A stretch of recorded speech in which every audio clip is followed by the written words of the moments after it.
словам историков грузинских, немалое что можно рассказать. Как с летописью корни осетин мечтали вы, грузины, уничтожить.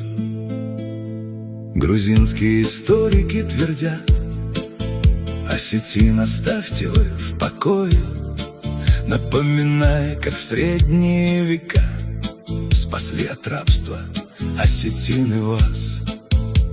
Римские солдаты себе в рабство, когда с Эфрата забирали вас, оставили вас где-то умирать, когда ушли на запад воевать. А осетины пожалели вас, и тогда они вас приютили. Сидели вы тогда на ишаках, на лошадей пересадили вас.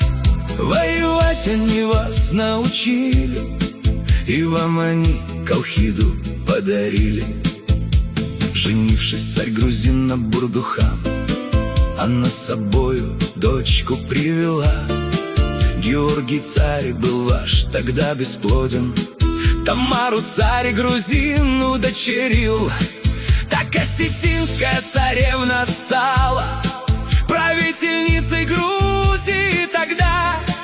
Давид Сослан, отважный богатырь, великим был царевичем Алан. В походе он крестовом посвятил поэму возлюбленной царице, про витязя отважного поэма, что витязь в шкуре тигревом ходил. И выдумали вы теперь певца по имени Шота Руставели. А когда-то смертью храбрых пали богатыри, которых было 300, чтобы происхождение их скрыть. Вы арагвийцами прозвали, те 300 арагвийцы были на самом деле осетины. В Нузальском храме Казонов служивый летопись Аланов он хранил. Летопись грузинам он продал, позор за 2 мешка фасоли. У осетин ходили поговорки, и эти поговорки были правдой. Если в семье у осетин рождалась хромая дочь, они не горевали. Грузины сватов к нам зашлют на радость, чтобы улучшить им свою породу.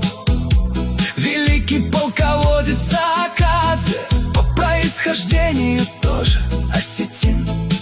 Без осетин бы не была сейчас страна, в котором вы сейчас живете. Вот почему хотите уничтожить все, что связано со словом осетин.